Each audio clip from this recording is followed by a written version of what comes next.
Now recently Nintendo came around the corner with a big surprise. The release of Super Mario 3D World for the Nintendo Switch, which also has a new expansion called Bowser's Fury. And in this game we saw one thing, a giant evil looking version of Bowser. However, have we actually seen something like this before? Well, yeah, multiple times even. This whole colossal Bowser concept is nothing new, to be honest. So today we will take a look at it all in order to see how the idea of a gigantic Bowser evolved. And of course, in terms of design, story, gameplay, and use. Now, let's dive right in.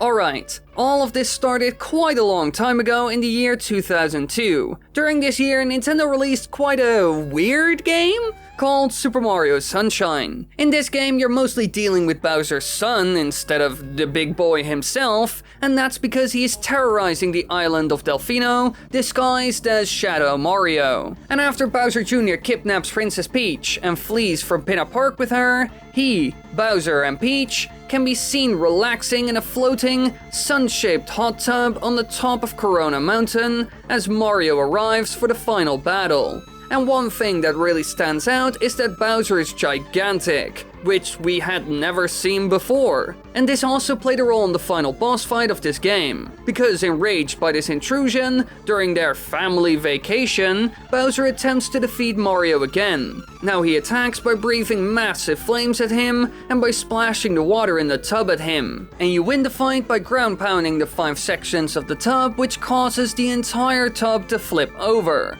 causing everyone to fall down to the world below. And this was the first time ever where we encountered and fought a gigantic Bowser. And it was a bit, random. Who ever expected this? It's so incredibly random and didn't add a whole lot to the game or final fight. However, we've actually seen this concept before Super Mario Sunshine in a bit of a weird game called Yoshi's Island. Here the use of a huge Bowser was more fitting. During this boss fight, he will slowly come towards you from the background, and your job is keeping him at bay by throwing eggs at him.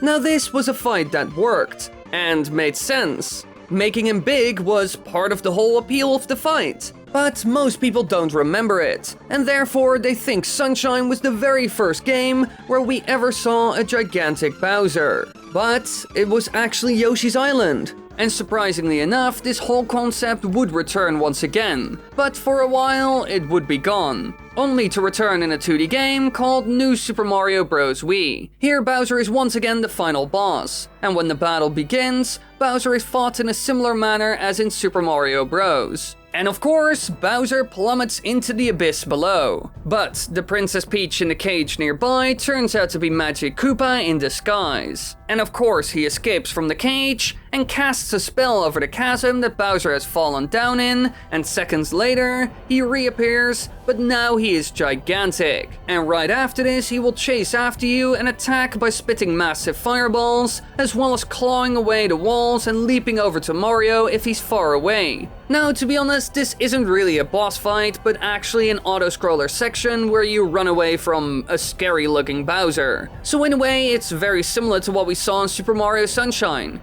Here, you also try to run away from Bowser and his attacks. Clearly, this was the very beginning of this concept, and they hadn't thought of ways to make a real boss fight out of this. Still, these auto-scroller and high-paced sections in the games weren't a bad thing at all. But it's not your typical boss fight. Luckily enough, in the next game, Super Mario Galaxy 2, they came up with a solution for all of this. Because this time you actually fight Bowser instead of running away from him. And we saw this from the very start, because at the beginning of the game, when he invades the Mushroom Kingdom again, he's already gigantic due to the power of the Power Stars that he stole. And in every fight with him, he's also this size. With the battle taking place on a small planet, where he attempts to crush you with his fists, breathes fire, and sends meteors crashing down. And at some point during the fight, his fist gets stuck in the planet, and any meteors on the battlefield at the time rise and turn yellow, allowing Mario to strike. And after each battle when Bowser is defeated, he coughs up a Grand Star,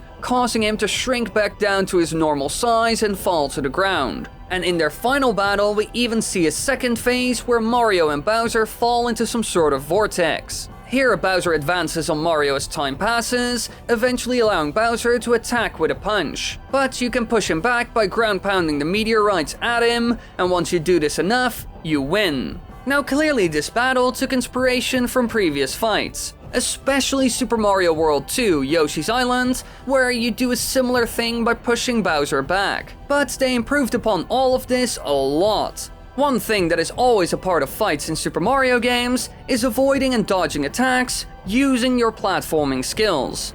So of course that's also seen in this fight. However, instead of just running away and jumping like all the other battles, you have to fight back. This time you can fire meteors at him in order to deal damage or even keep him at a distance, making the whole fight more dynamic and fun. It truly was a huge improvement for these types of battles. Instead of just being some sort of auto-scroller where you run away or need to activate some sort of thing to win, you actually take on Bowser in a one-on-one battle, which wasn't seen that much before this, and Nintendo would improve upon this concept further in the future.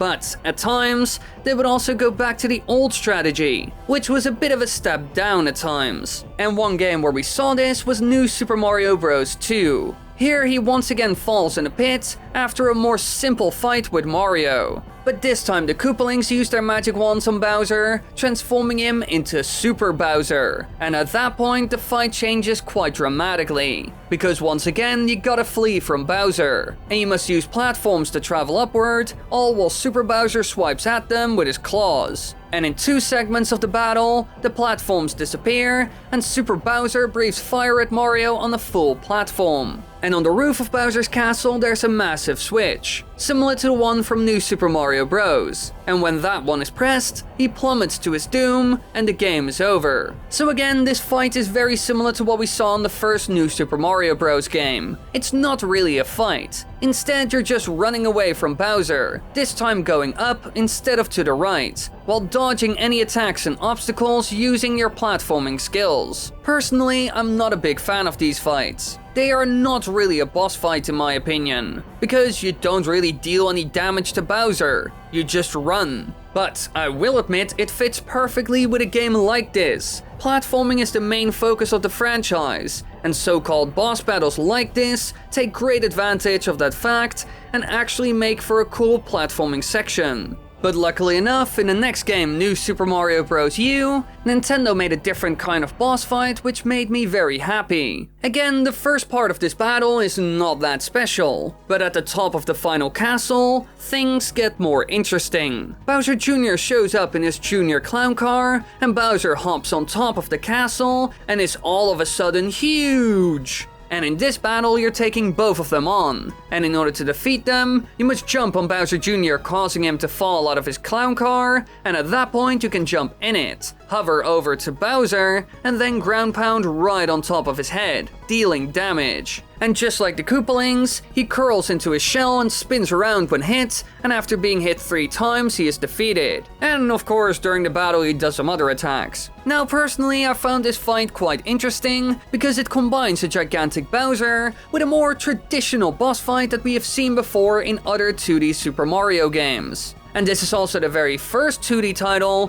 where we actually get to fight Giant Bowser instead of just running away from him. And I gotta say, they did a good job. Bowser Jr.'s role is simple. He's there to add some extra difficulty, faster attacks, and a way to reach the big boy, while Bowser is some sort of unstoppable wall that shoots gigantic projectiles at you like fireballs. So they both have a distinctive role. One is smaller and annoys you more up close, while the other is an inescapable wall that performs big attacks. Personally, I think this one together with the one from Super Mario Galaxy 2 are the best ones they have done so far. But there's one other game on the way that could take the crown: Bowser's Fury. Here, Bowser's taken over by some mysterious black goop, and thanks to this, he has become a lot bigger and more powerful. And every now and then, he will wake up and terrorize the world by making it rain fireballs, manipulating beings, and more. Personally, I think this is already really cool. In a way, it reminds me of Majora's Mask, where you can see your biggest threat all the time: the moon. And in time, it will fall and destroy the world. Now, this isn't the case with Fury Bowser, but still you can see him all the time, waiting. and then he unleashes his power. In a way, it makes the world feel more lively, and certainly spices up the gameplay every now and then. But that's not even the best part. We even get to fight him when he wakes up if we get enough cat shines. And the fight is on an epic scale, with both Mario and Bowser looking amazing and being huge thanks to their new forms. And they also added a surprising amount of mechanics, like Bowser being able to roll sideways on a shell, and Mario being able to throw pillars at him. Clearly this battle takes the crown. It's by far the most creative use of Giant Bowser. To be honest, I think the idea of this is genius, and I hope Nintendo does more stuff like this in the future. Because now we've reached the end of this video. Clearly the idea of a Giant Bowser was a bit weird in the beginning and wasn't used that well. But as time went on, Nintendo learned their lessons, and they started to do more and more interesting stuff with it. And who knows what the future will bring.